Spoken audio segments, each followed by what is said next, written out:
Para hadirin dan hadirat yang dirahmati Allah Subhanahu wa taala, kita pada kesempatan kali ini melanjutkan kembali pembahasan kita tentang kaidah-kaidah Qur'aniyah yang terkait dalam kehidupan kita baik secara individu maupun secara bermasyarakat ya. Dan pada kaidah yang ke-52 kali ini ya, saya kasih judul yaitu biarlah Allah yang menolong dengan caranya ya. Biarlah Allah yang menyelesaikan dengan caranya.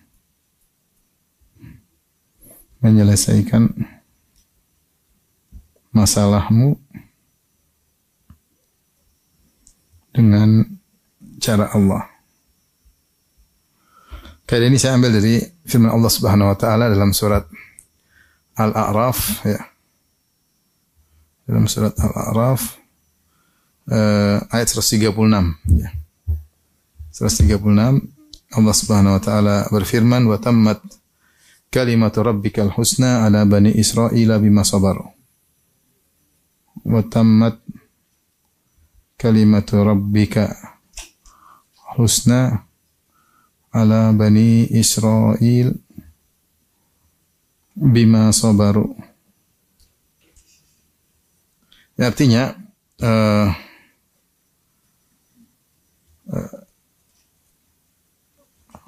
Al-A'raf 7 ayat 137. Kata Allah Subhanahu wa taala, dan telah sempurnalah perkataan Tuhanmu yang baik sebagai janji untuk Bani Israel disebabkan kesabaran mereka ya. Sempurnalah ayat 137 ya. Al-A'raf 137.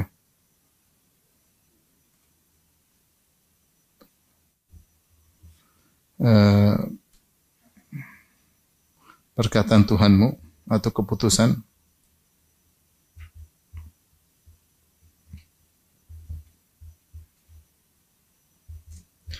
yang indah ya. Yang baik di sini keputusan yang baik, al-husna, yang baik, keputusan yang baik. Terhadap Bani Israel ya. Terhadap Bani Israel karena kesabaran mereka.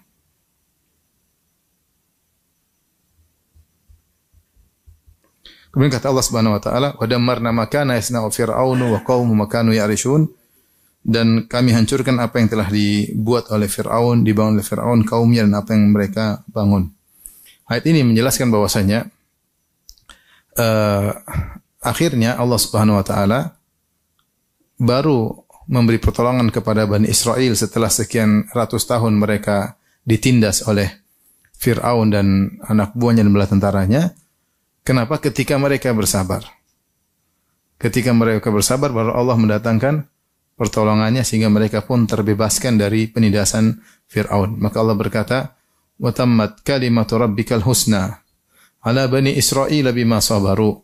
Maka sempurnalah keputusan atau perkataan Rabbmu, keputusan yang indah terhadap Bani Israel karena kesabaran mereka. Makanya dijelaskan wa dammarna ma kana yasna'u fir'aun wa qaumuhu wa ma kanu ya'rishun. Maka Allah, kami pun hancurkan apa yang telah dibuat oleh Fir'aun dan kaumnya dan apa yang telah mereka bangun ya.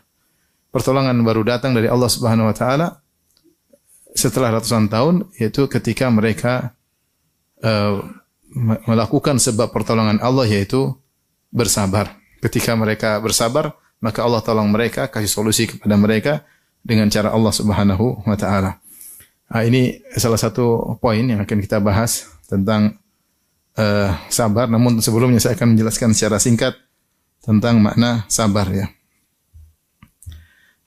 Kita tahu sabar salah satu ibadah yang sangat agung ya, dan keutamaannya sangat banyak. Sebelumnya kita akan bahas tentang makna sabar ya.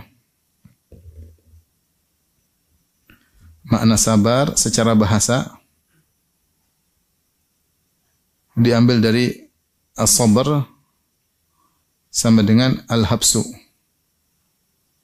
yaitu menahan.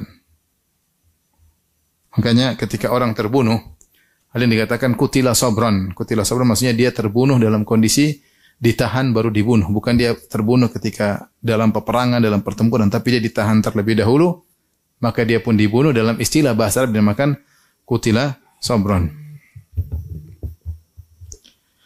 Ini yang pertama. Adapun yang kedua, makna sabar secara istilah. Istilah maknanya adalah menahan diri dari hal-hal yang menunjukkan protes. Hal-hal yang menunjukkan protes atas keputusan Allah. Protes atas keputusan Allah. Maka di antaranya adalah menahan lisan, menahan hati. Kemudian menahan lisan. Kemudian menahan anggota tubuh yang lain. Menahan anggota tubuh. Maksudnya apa? Menahan hati. Jangan sampai hati ini protes. Atau benci dengan keputusan Allah. Marah sama Allah. Protes terhadap keputusan Allah. Menahan hati. Jangan sampai protes. Ya.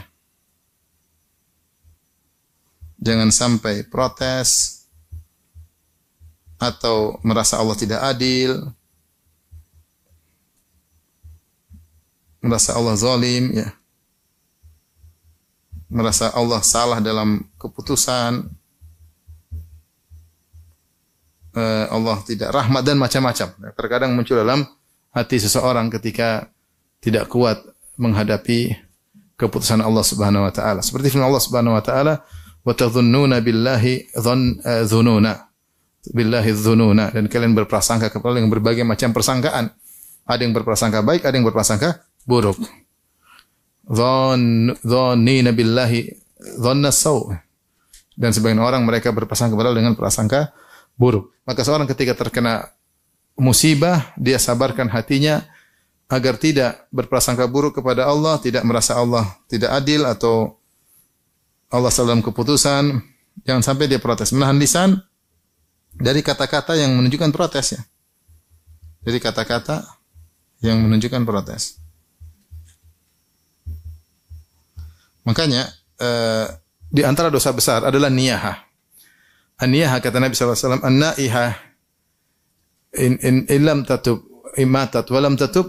Jika seorang wanita yang tukang meratap orang yang meninggal, dia meratap. Di antara bentuk meratap adalah dengan teriak-teriak menyebutkan protes. Ya Allah, kenapa kau ambil anakku? Ya Allah, kenapa? Atau ya Allah, begitu baiknya dia, seakan-akan dia tidak rela melepaskan kepergian orang ini. Dia sebutkan kebaikan yang menunjukkan dia tidak rela. Ini namanya an-naihah. Meratap.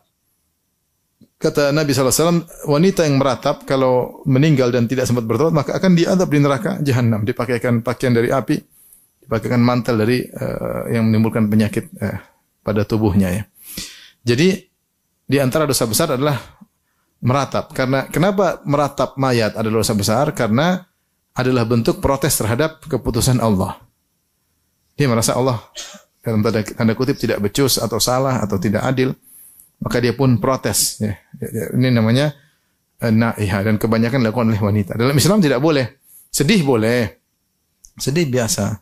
Tapi protes mengatakan Allah salah, ini tidak benar, atau kenapa kok marah sama Allah, ini semua tidak boleh dalam Islam. Tidak boleh dalam Islam. Di sebagian agama lain, ketika ada orang meninggal, maka sebagian orang dibayar untuk meratapi. Dia ratapi, nangis ini dibayar. Sehingga kalau semakin meratapi, seakan-akan mayat ini semakin bernilai dan berharga. Sehingga senang kalau ada yang meratapi, muji-mujinya, kemudian nangis-nangis, teriak-teriak, malah kadang dikasih apa? Dikasih duit. Islam enggak dikasih duit, dikasih neraka kalau tidak bertobat. Tidak boleh. Tidak boleh. Kemudian menahan anggota tubuh. Tidak boleh, misalnya tidak boleh menampar-nampar pipi. Misalnya, ya. Dan sebenarnya mukulkan kepala ke tembok, menjambak-jambak rambut. Kata Nabi SAW, "Laisa minna man darabal khududa wa syaqqal juyuba bida'wal jahiliyah." Bukan dari golongan kami orang-orang yang tatkala terkena musibah kemudian dia menampar-nampar pipinya dia merobek-robek bajunya, dan dia menyeru dengan seruan jahiliyah. Ini salah satu bentuk protes terhadap keputusan Allah, dan ini tidak sabar. Jadi sabar secara bahasanya menahan lisan, menahan hati, dan menahan anggota tubuh dari sikap menunjukkan protes terhadap keputusan Allah Subhanahu wa taala. Dan protes keputusan Allah ini dosa besar. Dosa besar. Tapi ini makna sabar secara istilah. Taib, kemudian kita bahas tentang macam-macam sabar. 3 macam-macam sabar. Tapi kita di halaman berikutnya. Macam-macam sabar. Ada 3 secara umum, sabar ada 3. Yang pertama adalah sabar menjalankan ketaatan.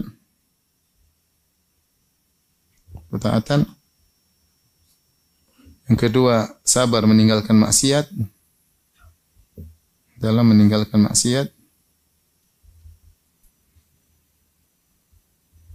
Yang ketiga adalah sabar ketika tertimpa musibah. Sabar menghadapi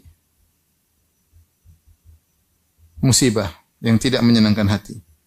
Musibah-musibah yang memilukan hati.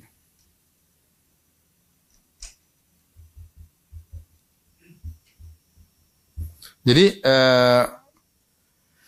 sabar ternyata bukan pada model ketiga saja. Kebanyakan orang kalau kita bicara sabar, konotasinya kepada sabar dalam menghadapi musibah yang memilukan hati. Ternyata sabar juga ada model yang lain. Sabar dalam menjalankan ketaatan, sabar dalam meninggalkan maksiat, dan sabar dalam menghadapi musibah yang memilukan hati.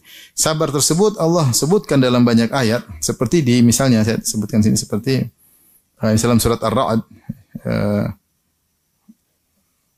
Allah Subhanahu wa taala misalnya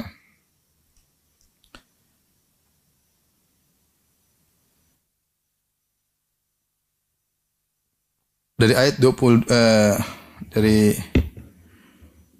ayat 20 contoh sabar dalam ketaatan misalnya, lihat di antaranya. Pertama, Quran surat 13 ayat 20 dan seterusnya, ya. Allah berfirman ketika menyebutkan ciri-ciri penghuni surga, yang di mana penghuni surga tersebut Allah mengatakan wal malaikatu yadkhuluna alaihim min kulli bab, dan malaikat menemui para penghuni surga dari pintu-pintu surga, dan mereka mengatakan salamun alaikum bima sabartum, keselamatan atas kalian masuk surga karena kesabaran kalian. Baik, apa amalan mereka yang disebut karena kesabaran mereka? Ternyata Allah sebutkan di sini.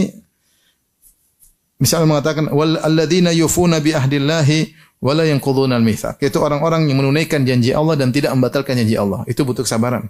Amal-amal yang butuh kesabaran Allah sebutkan sebelumnya. Yaitu menunaikan janji kepada Allah butuh apa? Sabaran. Seorang kalau bernazar dia harus tunaikan. Tidak membatalkan janji. Walladzina yasiluna ma amarallahu bi ayyusal. Menyambung silaturahmi butuh kesabaran, enggak gampang. Ya, enggak gampang menahan diri, jaga silaturahmi. Dikata-katain oleh keluarga terdekat misalnya, kerabat menjengkelkan misalnya, ini butuh kesabaran untuk menyambung silaturahmi tanpa mengharap imbalan dari mereka, tanpa mengharap pujian dari mereka, butuh kesabaran. Kemudian juga walladzina sabaru butiqa'a wajhi rabbihim, orang-orang yang bersabar karena mengharap wajah Allah, yaitu ikhlas. Wa aqamus salata, mendirikan salat juga butuh sabar. Salat subuh butuh sabar, ya. Salat malam juga apalagi butuh apa? Butuh sabar, ya. Ini butuh kesabaran, ya. Makanya kalau orang membangun salat malam harus bersabar, ya, untuk melawan rasa kantuk, untuk kuat untuk melaksanakan salat malam. Continue butuh kesabaran. Kemudian anfaqu mimma razaqnahum sirra wa alaniyah. Sabar dalam berinfak atas rezeki yang Allah berikan kepada mereka, baik secara sembunyi-sembunyi maupun terang-terangan yang mereka infakkan. Kemudian wa izra'una bil hasanati sayyi'ah ulaika lahum uqubad dar. Dan sabar dalam membalas keburukan dengan kebaikan. Mereka inilah orang-orang yang masuk surga. Kemudian Allah mengatakan jannatu adnin yadkhulunaha wa man salaha min abaihim wa azwajihim wa dzurriyyatihim wal malaikatu yadkhuluna min kulli bab. Salamun alaikum bima sabartum fa ni'ma uqubad dar. Maka surga Aden, mereka masuk dalamnya, dan orang-orang yang soleh dari kalangan ayah mereka, ibu mereka, istri mereka, anak-anak mereka juga masuk surga bersama mereka, dan para malaikat mengucapkan salam kepada mereka dari segala pintu. Malaikat berkata, salamun alaikum bima sabartum. Keselamatan bagi kalian masuk surga karena kesabaran kalian. Jadi ayat 20 sampai ayat 24. Nanti bisa dilihat ya. Demikian juga misalnya Quran surat 25, saya carikan lagi. Tentang sifat-sifat ibadur rahman ya. Ini sekedar untuk menjelaskan bahwasanya kesabaran itu tidak hanya terbatas pada menghadapi musibah, bahkan menjalankan ketaatan dan meninggalkan maksiat juga butuh kesabaran ya. Seperti dalam surat Al-Furqan mulai dari ayat 63 sampai Allah sebutkan mereka masuk surga, yaitu ayat 75 ayat 75. Nanti bisa dibaca. Allah mengatakan wa ibadur rahmanil ladzina yamshuna al-ardh hauna, hamba-hamba Ar-Rahman yang berjalan dengan tawadhu. Kalau ada idza khatabahumul jahiluna qalu salama, tawadhu butuh kesabaran. Kalau ada orang yang mencaci maki mereka, mengatakan yang buruk, mereka pun meninggalkan dengan cara elegan. Ini juga butuh kesabaran. Walladzina yabituna lirabbihim sujjada wa qiyama. Orang yang di malam hari bangun salat malam butuh kesabaran. Terus sampai walladzina la yashhaduna az-zura wa idza marru bil lagwi marru kirama. Mereka tidak pernah menyaksikan acara-acara yang maksiat, ya. Kemudian mereka kalau ada perkara yang sia-sia mereka tinggalkan. Ini butuh apa? Kesabaran. Sampai akhirnya Allah mengatakan ulaika yujzaunal ghurfata bima sabaru. Mereka itu orang-orang yang diberi surga karena kesabaran mereka. Yang terakhir misalnya di antaranya misalnya surat Al-Insan.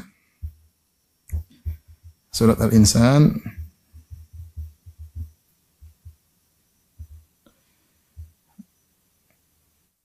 surat ke-76 ya. Allah Subhanahu wa taala menyebutkan tentang para penghuni surga. Allah mengatakan wa jazahum bima sabaru. Allah membalas mereka karena kesabaran mereka jannata wa hairira, yaitu Allah balas surga dan juga kain sutra di surga. Kita bisa lihat sifat-sifat mereka dari ayat ke-7 sampai ke-12. Kata Allah, yufuna bin nadri wa yakhafuna yawman kana syarruhu mustatira.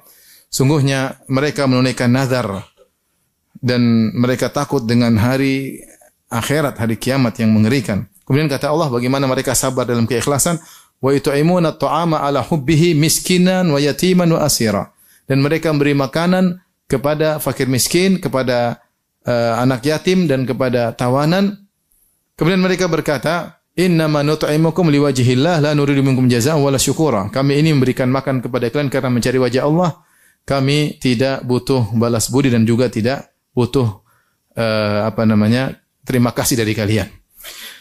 Ikhlas ketika beramal soleh, tidak mengharap pujian dan tidak mengharap pamrih, itu butuh kesabaran. Makanya di akhir ayat kata Allah, wajazahum bima sabaru. Allah balas mereka dengan kesabaran mereka. Ternyata untuk ikhlas itu juga butuh kesabaran dan kesabaran ekstra. Di antara sifat yang menunjukkan seorang tidak ikhlas adalah intidharus sana. Kapan dia melakukan kebajikan dan dia menanti sanjungan, itu dia lagi tidak ikhlas. Berarti harus perbaiki. Seharusnya kalau dia ikhlas, dia kasih bantuan, dia tidak butuh sanjungan. Orang sanjung ya urusan, itu kewajiban dia. Dia minta maaf, minta terima kasih atau berterima kasih, itu kewajiban dia. Tapi kita yang berbuat baik jangan menunggu terima kasih darinya. Sehingga sebenarnya mengatakan intidharu as-sana ya dulu ada adamil ikhlas, menantikan sanjungan atau pujian dari orang yang kita bantu, itu menunjukkan kurang ikhlas. Demikian juga intidharus sawab, menanti dibalas pamrih, itu pun menunjukkan kurang ikhlas. Terus ikhlas bagaimana? Ikhlas ya kita tidak liwajhillah la nuridu minkum jazaa'a wala syukur. Kami tidak butuh dari kalian jaza, balasan dan juga terima kasih, enggak butuh. Itu ikhlas yang seperti itu butuh kesabaran. Jadi maksud saya, sabar itu juga dalam ketaatan butuh kesabaran. Kita sangat banyak butuh kesabaran ya. Sabar salat berjamaah, sabar untuk baca Quran, sabar untuk, dan ini sabar yang juga dituntut dalam syariat. Yang kedua, sabar dalam meninggalkan maksiat. Contoh kisah Nabi Yusuf. Kisah Nabi Yusuf alaihissalam. ketika digoda Zulekha.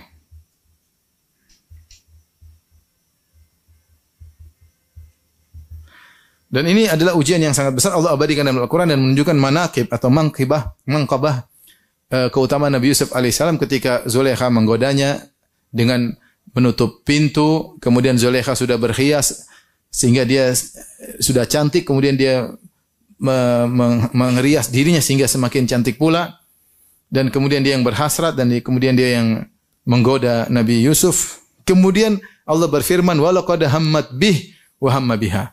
Sungguh Zulekha sudah berhasrat luar biasa, wa hamma biha, dan Yusuf pun sudah tergerak. Ini manusia biasa.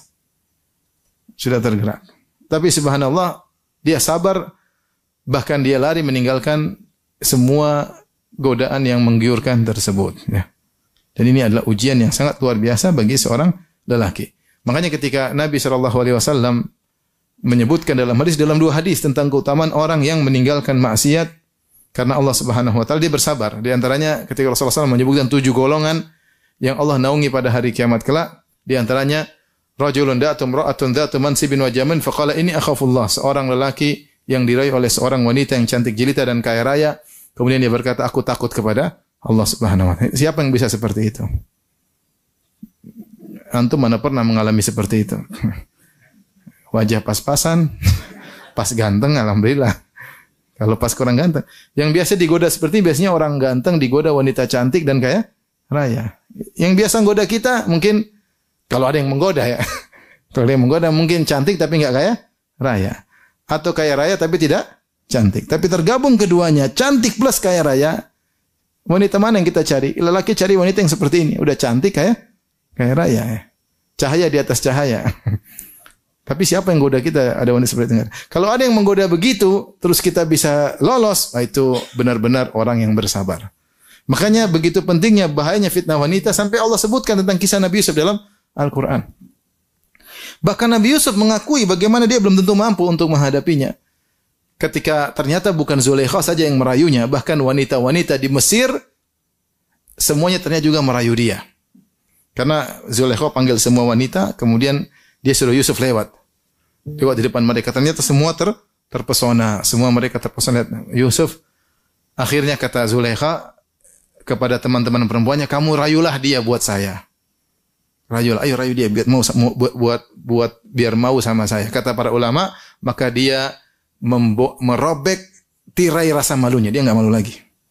Udah ibu-ibu rayu Yusuf biar mau sama saya. Akhirnya mulailah satu perempuan satu demi satu merayu Yusuf. Ternyata ketika mereka ketemu Yusuf, mereka tidak merayu Yusuf untuk Zulekha, tapi untuk masing-masing. Kata mereka, Yusuf sudah sama saya aja.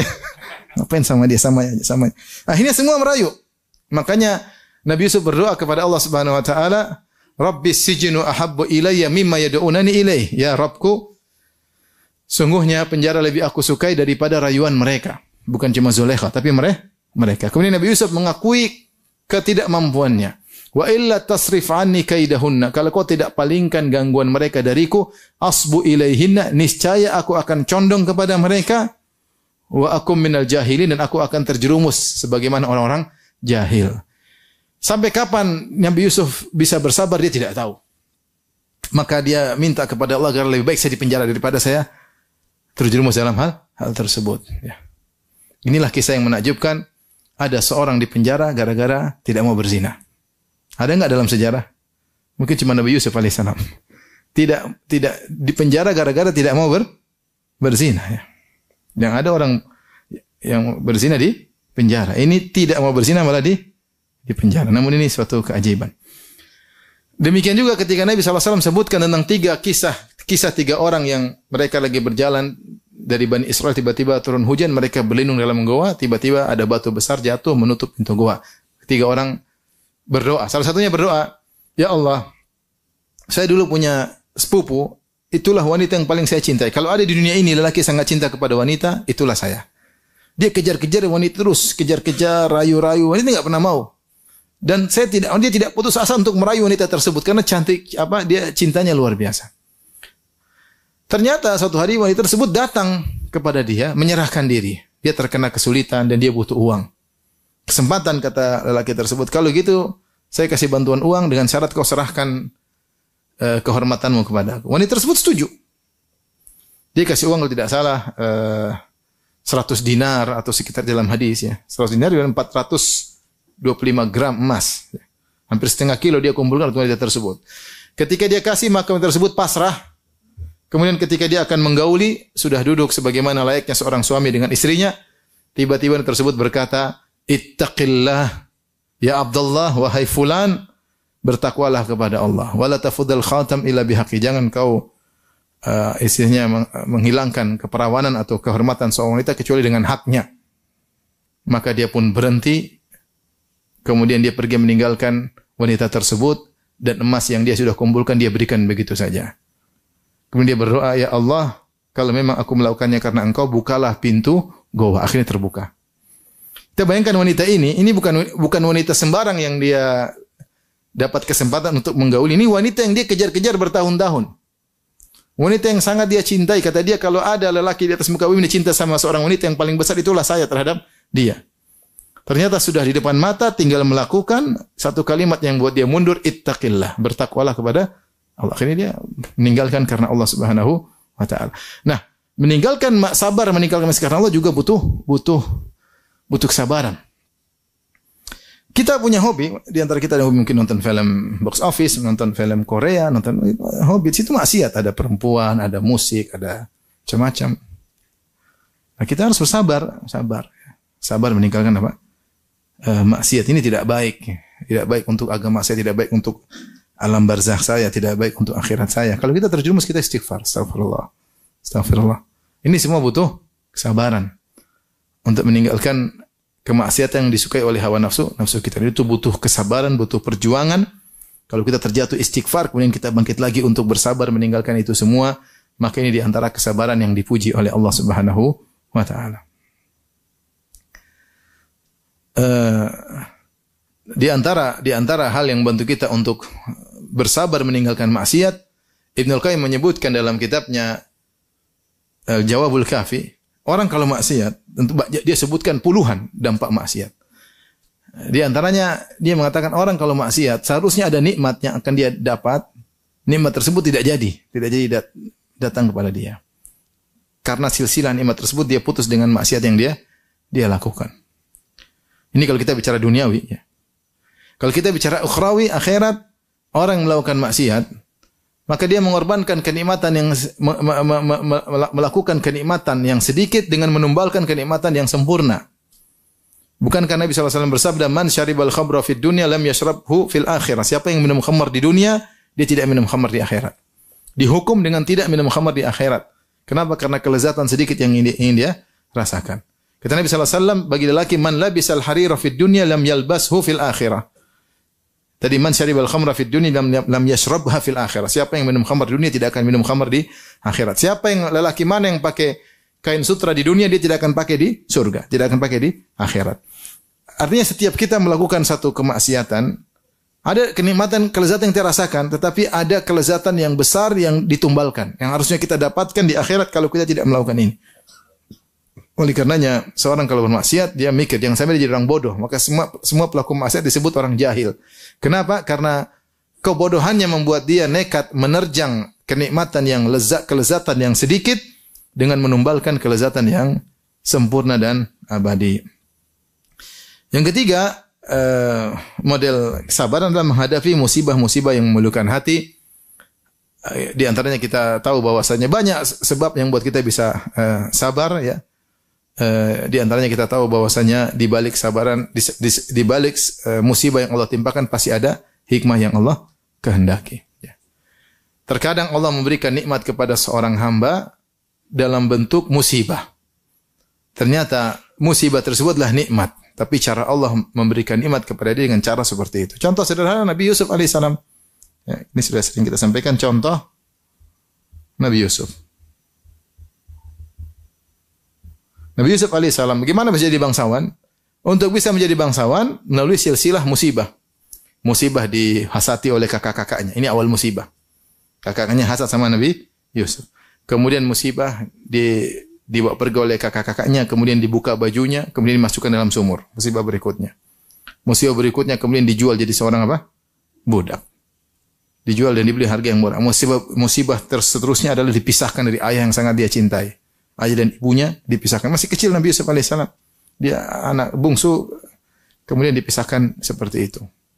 Musibah berikutnya kemudian dia dipenjara. Rangkaian musibah-musibah tersebut, musibah 1 plus musibah 2 plus musibah 3 plus musibah 4 plus sama dengan bangsawan. Sama dengan bangsawan. Jadi Allah berikan kenikmatan dengan dalam bentuk musibah dan itu banyak. Salah satunya demikian. Salah satunya Allah terkadang memberikan nikmat berupa terhindar dari musibah yang lebih besar dengan ditimpakan musibah lebih kecil. Ini banyak contohnya ya. Seperti saya pernah baca ada seorang yang dia dipanggil untuk menjadi panglima dalam peperangan dan biasanya dia siap. Qadarullah hari itu dia terjatuh atau kakinya cedera sehingga dia tidak bisa jadi panglima. Sehingga dia menyesal. Ternyata dia disuruh jadi panglima untuk membunuh Al-Husain bin Ali bin Abi Thalib. Seandainya dia kakinya sehat, mungkin dia yang bunuh siapa? Al-Husain. Maka dia bersyukur kepada Allah. Ternyata ini nikmat dari Allah mencegahnya dari berbuat kezaliman. Berbuat kezaliman ya. Allah menghindarkan dia dari musibah yang lebih besar ya. Dengan membuat dia terkena musibah yang lebih kecil. Dan di antara misalnya kita berpikir dengan terkena musibah Allah menghindarkan kita dari banyak penyakit hati seperti penyakit sombong, penyakit angkuh, penyakit ujub. Ya, ini terkadang menimpa orang yang tidak pernah terkena musibah. Bayangkan ada seorang jualan, selalu untung, enggak pernah rugi. Kira-kira sombong atau tidak? Sombong. Tapi kalau sekali-sekali dia rugi, sekali-sekali dia tidak untung, dia tidak sombong. Dia ingat kembali, ini bukan karena saya, tapi karena Allah. Seperti itu. Kalau orang selalu sukses, tidak pernah gagal, dia mungkin sombong. Kalau orang sehat selalu, enggak pernah sakit, mungkin sombong. Angkuh. Ya karena saya olahraga tiap hari. Dia lupa bahwasanya yang beri dia kesehatan adalah siapa? Allah. Sehingga dia terkena penyakit ujub.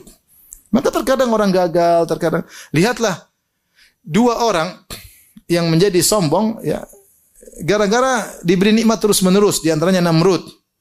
Kata Allah dalam Al-Quran, Alam tara ilal ladhi hajja Ibrahim fi rabbih an atahu Allahul mulk. Idh qala Ibrahim rabbi alladhi yuhyi wa yumit. Tidakkah engkau melihat tentang orang yang mendebat Ibrahim terkait dengan Allah Subhanahu wa taala. Kenapa dia mendebat dan dia merasa dirinya sebagai Tuhan? An atahullahul mulk, ketika Allah berikan dia kekuasaan. Namrud disebutkan dia memiliki kekuasaan yang luas dan dia lama hidupnya. Ada yang bilang ratusan tahun hidupnya. Dia diberi umur yang panjang. Ketika dia memiliki kekuasaan yang luas dan dia selalu jaya, selalu berkuasa, selalu ekspansi, dia merasa dirinya sebagai apa? Tuhan. Lupa diri. Lupa diri ya. Makanya terkadang musibah itu bermanfaat, ya, bermanfaat dengan berbagai macam modelnya. Ya. Terkadang musibah mendatangkan kenikmatan, terkadang musibah menghindarkan musibah yang lebih apa? Besar. Terkadang musibah menyembuhkan banyak penyakit. Paling tidak mengurangi dosa-dosa. Kita ini banyak dosa. Sudah istighfarnya nggak beres, tobat juga tobat sambal. Akhirnya cara Allah menggugurkan dosa dengan dikasih apa? Musibah. Baik, jadi sama antum. Ketiga sabar ini mana yang paling afdal? Nomor 1, nomor 2, nomor 3. Ini semua sabar berpahala. Mana yang paling afdal, yang paling terbaik di antara 3 sabar ini? Bilang wallahu alam, susah ini wallahu alam. Intinya tapi kata para ulama, 2 sabar ini disebut dengan sabar pilihan.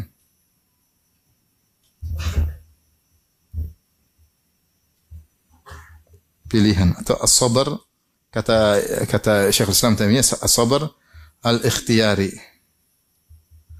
Sabar pilihan. Maksudnya pilihan gimana? Pilihan dia mau sabar atau tidak. Dia mau tidur apa salat subuh. Paham? Dia mau nonton film Korea atau tidak. Dia ada pilihan. Paham? Maka dia memilih untuk bersabar. Dia memilih pergi ke masjid salat subuh daripada tidur, daripada bantal. Dia pilih mana? Pilih ya. Seperti itu. Dia memilih untuk nonton ceramah daripada nonton film apa? Korea. Tapi dia punya pilihan opsi untuk bermaksiat. Ada opsinya enggak? Ada. Seperti Nabi Yusuf alaihissalam, dia punya opsi untuk berzina dengan Zulekha dan opsi untuk melarikan diri. Ternyata dia pilih opsi melarikan diri. Nah, sabar ini disebut dengan sabar pilihan. Kenapa disebut sabar pilihan? Karena ada pilihan lain yang buruk. Adapun sabar yang ini namanya as-sabar at-tirari. Sabar terpaksa. Tidak ada pilihan lain. Nabi Yusuf dibuang ke sumur, ada pilihan lain? Ya udah tinggal terima, mau diapain? Ya.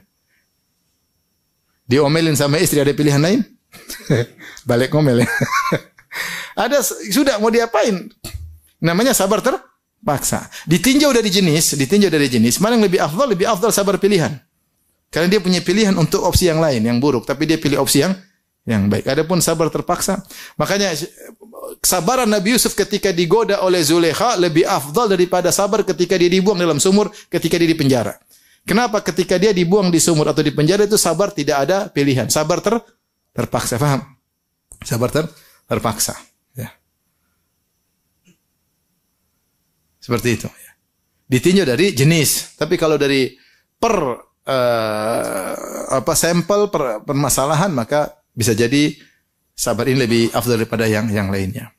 Contoh seperti sabarnya Nabi Ayub alaihissalam. Allah memuji Nabi Ayub mengatakan inna wajidnahu sabiran ni'mal abdu innahu awwab. Kami dapati Ayub adalah hamba yang sabar. Bagaimana ujian?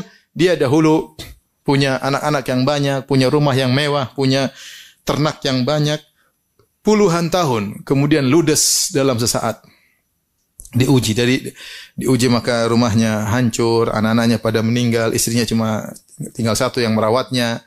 Kemudian dia diberi sakit selama 7 tahun sampai istrinya pun mengeluh. Kata Nabi Ayub alaihissalam kepada istrinya, wahai istriku, kau tidak adil. Allah telah berikan kita kenikmatan selama 70 tahun. Kita baru diuji 7 tahun. Kau tidak adil. Harusnya kita sabar. Sampai akhirnya Allah puji Nabi Ayub dengan inna wajadnahu sabiran. Artinya, siapa yang bisa sabar kalau diuji seperti Nabi Ayub sungguh sangat-sangat berat. Tadinya kaya, tiba-tiba miskin mendadak. Dengan kemiskinan yang parah, semuanya ludes, semuanya hilang. Bukan cuma itu, bahkan penyakit di sekujur tubuhnya, bahkan orang menjauhinya, tidak mau dekat dengan dia. Dan akhirnya Allah pun menyembuhkannya. Nah, 3 sabar ini semuanya baik. Baik. Berikutnya adalah adab dalam bersabar. Ini sudah ya. Berikutnya adab dalam bersabar. Adab dalam bersabar. Ada 2 adabnya. Yang pertama ikhlas. Ikhlas karena Allah. Allah Subhanahu wa taala berfirman dalam surat Ar-Ra'd tadi, "Walladzina sabaru ibtigha'a wajhi rabbihim." Walladzina sabaru ibtigha'a wajhi rabbihim. Dan orang-orang yang bersabar karena mencari wajah Allah. Dan orang-orang yang bersabar karena mencari wajah Allah. Maksudnya ikhlas. Untuk melihat wajah Allah di surga kelak. Taib.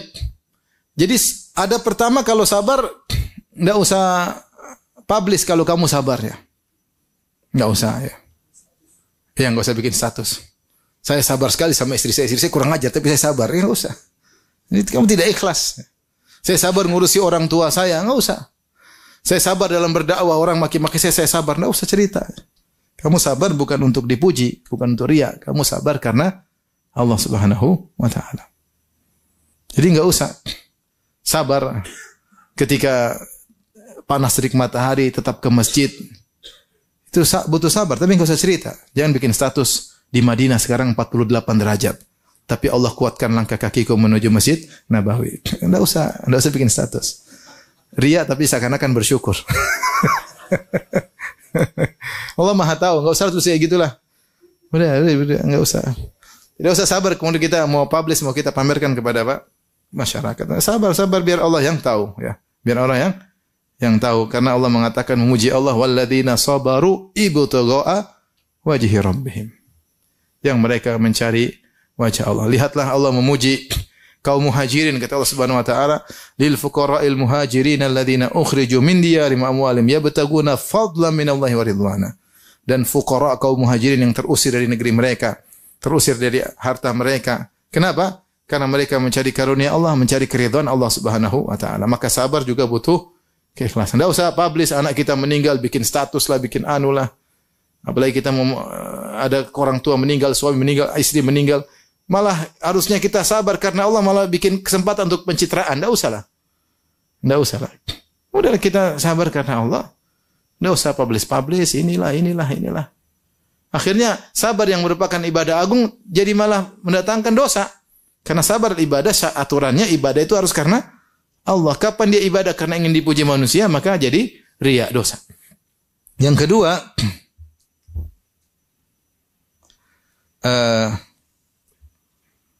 meyakini yang bikin dia sabar, yang hanya bisa membuat dia sabar adalah Allah.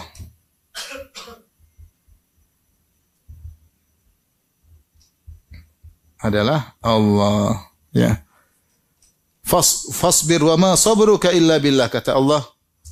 Wa ma sabruka illa billah. Subhanallah. Kata Allah, bersabarlah.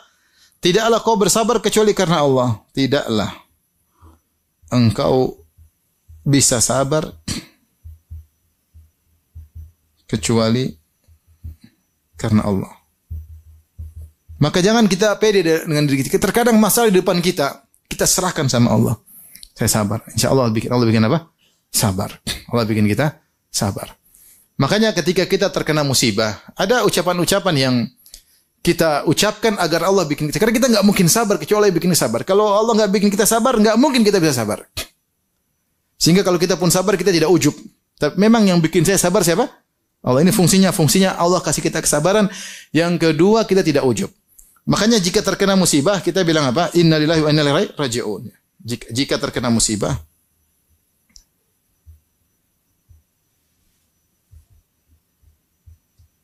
kita ucapkan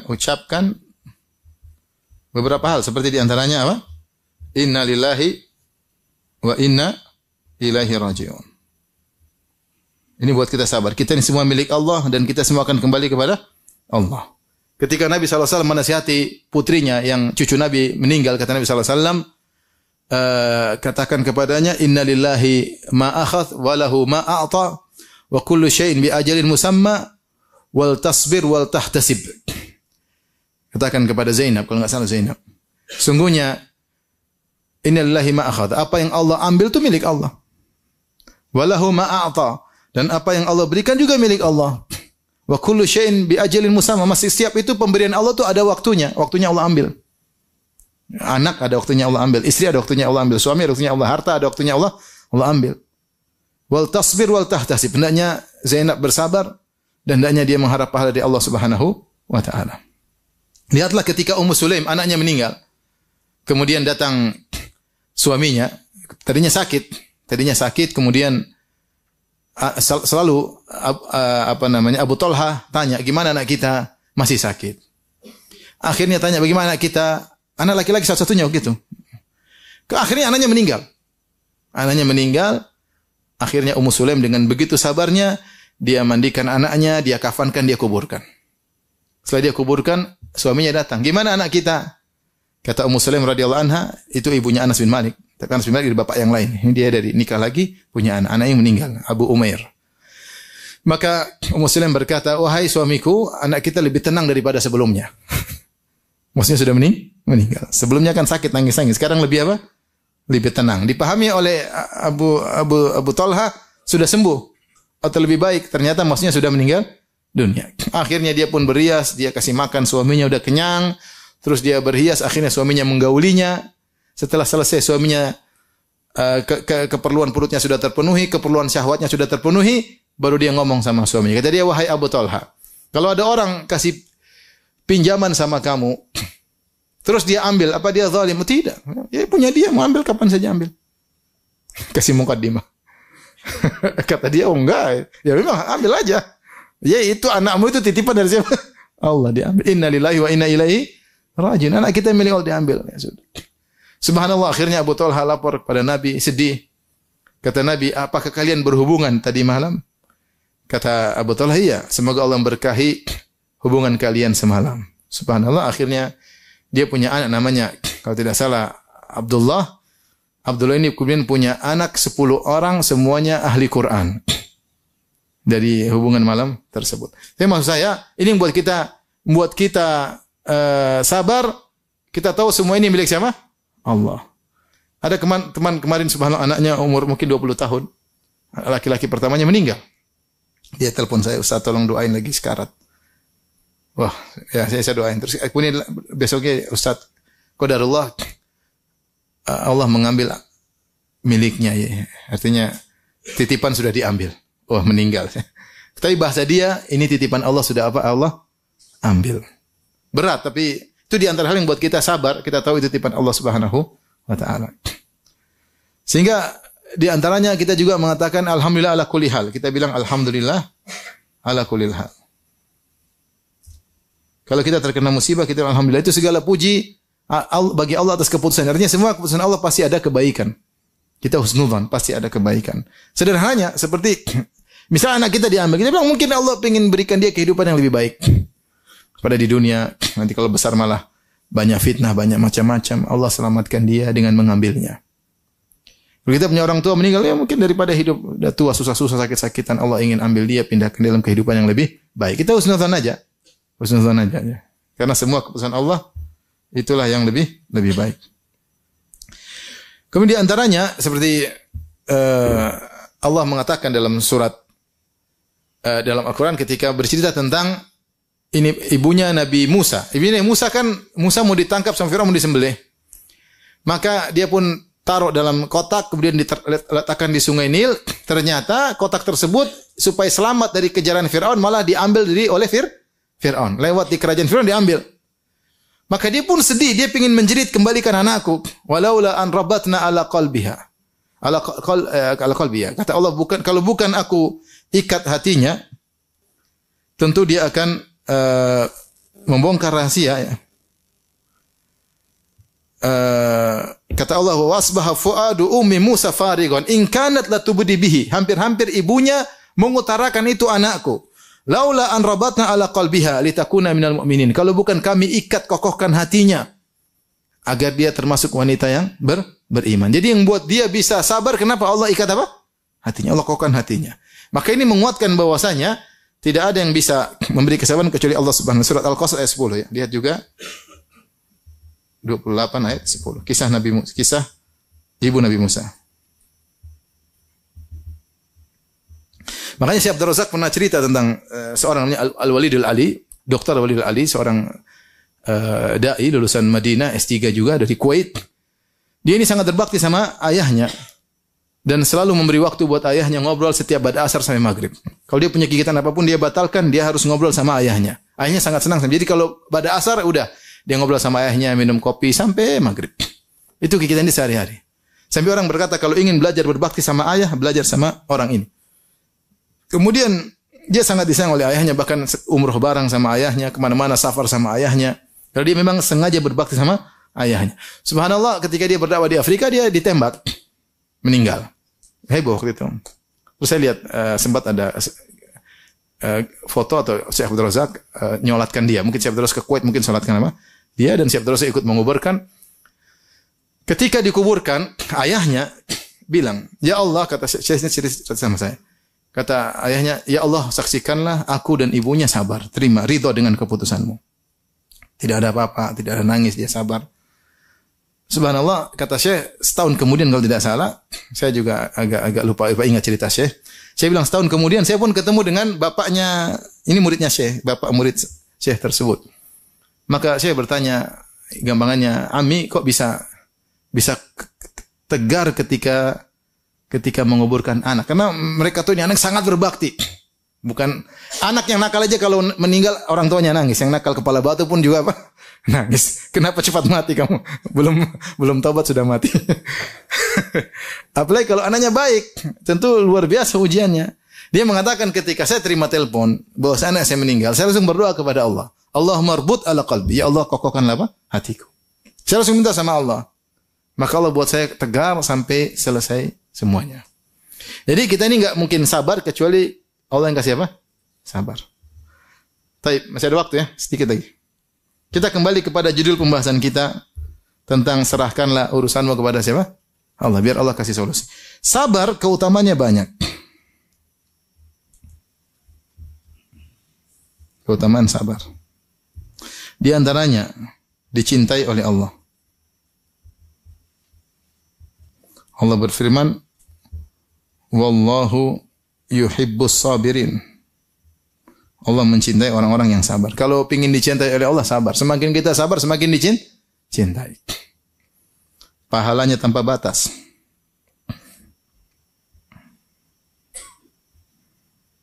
Apa? Firman Allah Subhanahu wa taala, "Innama yuwaffas sabiruna ajrahum bighairi hisab." Ajrahum bighairi hisab. Sungguhnya orang sabar diberi ganjaran tanpa batas. Berikutnya, yang ketiga, Allah bersama orang yang sabar.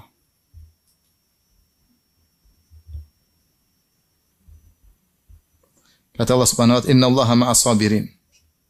Innallaha ma'as sabirin. Allah bersama orang sabar. Maksudnya Allah bersama orang sabar, maksudnya Allah menyertainya, Allah akan menjadi apa namanya? Penolongnya. Gampangan kita, kalau bahasa istilah kita, backingan ya. Kira-kira kalau ada bupati bilang, bupati misalnya bupati kota Sorong lah, bilang, Firanda, kok ke Sorong, tenang aja. Ada apa-apa tinggal telepon saya. Kira-kira pede nggak kemana-mana? Pede. Ada macam-macam kasih tunjuk foto sama bupati. Kenapa? Karena ada yang backing. Itu berbupati, kita di kota dia berkuasa di situ. Gimana kalau yang membela kita adalah Allah Subhanahu wa taala? Allah bersama kita. Kapan kita bersabar, Allah bersama kita. Kapan kita tidak bersabar, Allah tinggalkan kita. Maka jika ingin Allah bersama kita, siap menolong setiap saat, kapan saja, maka harus bersabar. Kalau tidak, Allah tinggalkan kita. Kemudian di antara keutamaan sabar adalah setengah keimanan. 4, setengah keimanan. Allah Subhanahu wa taala berfirman dalam Al-Qur'an, "Inna fi dzalika laayatin likulli sabarin syakur." Likulli sabarin syakur. Kata Allah, yang pada demikian itu tanda-tanda kebesaran Allah bagi orang yang sangat penyabar dan sangat bersyukur. Siapa yang menggabungkan keduanya? Tatkala terkena musibah sangat penyabar, tatkala diberi kenikmatan sangat bersyukur, sempurna imannya. Sempurna imannya. Makanya sabar yang luar biasa. Di antaranya tadi banyak sebenarnya ya. Cuma di antaranya yang saya katakan tadi, yang kelima tadi, Allah kasih solusi dengan cara Allah. Ini. Kalau antum bersabar, tentu bukan tanpa ikhtiar. Sabar maksudnya dengan ikhtiar. Makanya Allah mengatakan, "Fasbir kama sabaru ulul azmi minar rusul." Bersabarlah engkau sebagaimana para rasul ulul azmi yang bersabar. Ulul azmi itu yang punya tekad yang kuat. Jadi para nabi mereka caci maki, tapi mereka berhenti dakwah atau terus dakwah? Terus dakwah. Jadi mereka tak berikhtiar, tapi mereka sabar. Mereka tahu apa yang Allah putuskan adalah yang terbaik. Kalau kamu bersabar serta ikhtiar, Allah akan berikan solusi yang terbaik. Dalilnya apa? Dalilnya tadi kita sebutkan banyak. Di antaranya tadi surat Al-A'raf ayat berapa? 137. Di antaranya tadi sudah kita singgung, innallaha, Allah bersama orang yang sabar. Berarti Allah kasih solusi. Ini di antara dalilnya. Di antaranya Allah mengatakan, jadikanlah sabar sebagai penolong. Wasta'inu bisabri wassalat. Jadikanlah sabar jadi penolong. Berarti dia solusi terbaik. Jadikanlah sabar sebagai penolong. Ini menunjukkan bahwasanya siapa yang bersabar, Allah akan kasih solusi dari Allah Subhanahu wa taala ya. Baik, saya bacakan contoh yang dicontohkan oleh Syekhul Islam Ibnu Taimiyah rahimahullah ketika beliau membahas tentang 20 sebab kenapa kita harus memaafkan. Di antaranya sebab ke-13, beliau berkata, yaitu kaidah fi sabar, dia menyebut tentang kaidah sabar. Kenapa ada 20 sebab kita kenapa harus memaafkan orang yang menzalimi kita? Pada sebab yang 13 beliau berkata, an ya'lam annahu in sabara fallahu nasiruhu walabud. Hendaknya dia mengetahui, jika dia bersabar, Allah pasti menolongnya. Kata Syekhul Islam, Allah pasti menolongnya dengan cara Allah. Fallahu wakilu man sabar. Allah adalah wakil, yaitu tempat bertawakalnya yang akan menolong orang yang sabar. Wa ahala zalimahu ala Allah. Kalau dia bersabar, maka dia serahkan urusan orang yang menzaliminya kepada Allah. Wa man intasara li nafsihi wakalahu Allah ila nafsihi. Siapa yang mencoba untuk menolong dirinya, dia tidak sabar, maka sungguhnya dia menyerahkan urusannya kepada dirinya, bukan kepada Allah. Fakana huwa nasiru laha, maka dialah yang menolong dirinya sendiri. Fa aina man nasiruhu Allahu khairun nasirin ila man nasiruhu nafsuhu a'jazun nasirin wa adhafuhu. Maka mana mau dibandingkan orang yang penolongnya adalah Allah dengan orang yang penolongnya dia sendiri dan dia sangat lemah. Maka kalau kita menghadapi permasalahan, kita boleh ikhtiar, tapi jangan hilangkan sabar dari diri kita. Kapan kita bersabar, Allah yang urus masalah kita. Allah akan urus orang yang menzalimi kita, serahkan sama Allah. Tinggal tingkatkan apa? Kesabaran. Ini perkataan Syekh Islam Taimiyah. Kalau kita mengurusi orang yang zalimi kita banyak, apalagi kalau kita enggak sabar, benar kita tidak sabar, kita menurut kita cara seperti ini yang lebih baik, ternyata solusinya tidak seindah yang kita harapkan. Ternyata solusinya cuma sesaat semu, kemudian muncul permasalahan baru. Terkadang demikian. Tapi kalau kita sabar, Allah kasih solusi dengan cara Allah cepat atau lambat. Di antaranya perkataan Al-Alusi dalam kitabnya Ruhul Ma'ani ketika membahas tentang ayat ini. Wa tammat kalimatu rabbikal husna ala bani Israil bima sabar. Maksudnya apa? Allah memberi keputusan yang terbaik bagi Bani Israel karena kesabaran mereka. Sebelumnya Fir'aun menindas Bani Israel ratusan tahun. Ada khilaf, ada yang mengatakan 100 tahun, ada yang mengatakan 400 tahun. Allah tidak kasih mereka keselamatan selama ratusan tahun tersebut. Kenapa mereka tidak sabar? Sampai Allah utus Nabi Musa alaihissalam mengajarkan sabar kepada mereka.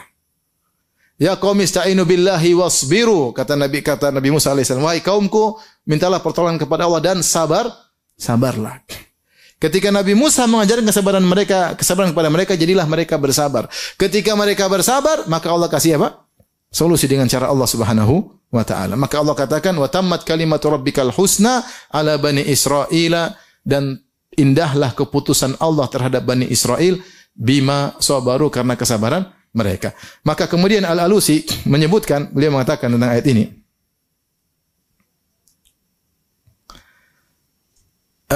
meriwayatkan dari Hasan Al-Basri, beliau berkata, "Lau anna an-nasa idza btulu min qibali sultanihim bi syai'in sabaru wa da'allaha ta'ala lam yalbathu an yarfa'a Allah ta'ala dzalika anhum walakinnahum yafza'una ila as-sayf yuwakkaluna ilaihi." Dia sebut tentang athar perkataan Hasan Al-Basri tentang zaman dahulu. Kata Hasan Al-Basri, seandainya orang-orang ketika diuji dengan sultan atau penguasa yang zalim, seandainya mereka bersabar dan mereka berdoa kepada Allah, maka tidak lama Allah akan cabut penderitaan mereka. Tetapi mereka ternyata tidak sabar. Mereka segera mengangkat pedang untuk melawan penguasa tersebut. Akhirnya mereka pun ditinggalkan dan mereka bersandar kepada pedang. Akhirnya mereka semakin apa? Semakin parah. Kemudian ketika menyampaikan hal ini, berkata Al-Alusi, wa aqulu qad syahadna an-nasa sanatal alf wal mi'atain wa thaman wal arba'in. Sungguh kami telah menyaksikan kondisi masyarakat pada tahun 1248 Hijriah. Berapa tahun lalu? 1000, sekarang 1444. Ini 1248. Kira-kira 200 tahun yang lalu. Qad fazau ila saif, maka mereka tatkala sultan berbuat zalim kepada mereka, mereka segera mengangkat pedang untuk melakukan pemberontakan.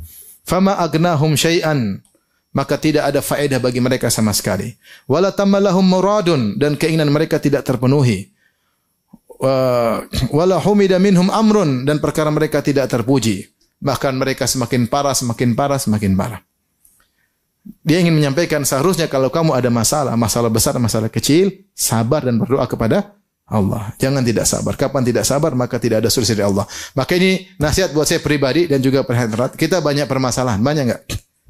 Banyak. Di tetangga ada masalah, rumah tangga ada masalah, di luar pekerjaan ada masalah.